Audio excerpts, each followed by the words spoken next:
vaak grote branden joert in Friesland. In Wolvergeer wie brand in sportcentrum Avanti.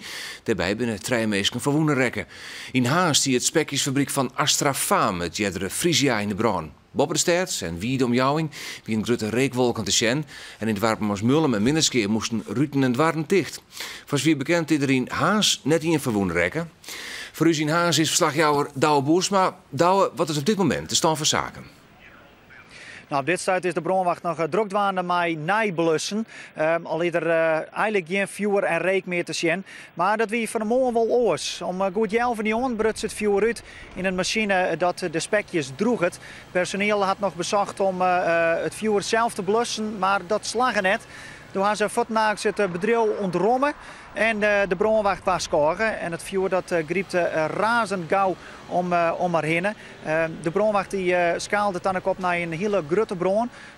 De reekwolken waren echt van droom riep al te zien. De korpsen nu onder oren Haas, Frenscher, Grauw, Boetenpost en Ljout die waren inzetten om het vuur te bestrijden. Bedrijven hieromheen die waren ontrommen.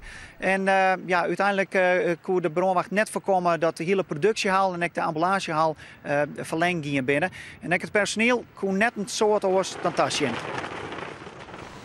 Ik kan echt verschrikkelijk aan doen. Ik hield zelf niet eerst voor mogelijk gewoon, hoe zo het dat gaat. Op een gegeven moment kwam de voerder waarschijnlijk een gat zien in het dak of zo. En er kwam een partij zuurstof bij en in één keer schijnt het zat er door de hele haal heen bij wijze van spreken. Dat is, en gelukkig ben er dus geen ongemakken gebeurd.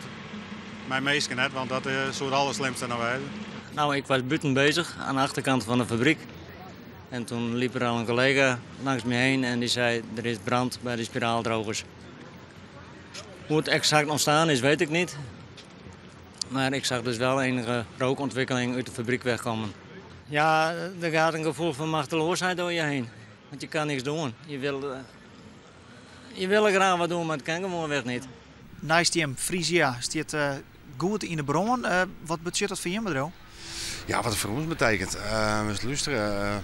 Het is een hele snelle boel wat er natuurlijk gebeurt met Frisia. En wat het voor ons betekent gaat, is dat we het spul ontruimd moesten. Stel dat het overslaat, dan hebben wij een probleem. Dat plastic in de fik verliegt, daar hebben we helemaal niks aan. Nou, we zijn al dus hier binnen het spul nou al ontruimen. Ook eigenlijk uit voorzorg. Stel dat het overslaat, dan vliegt het plastic meest niet in de brand.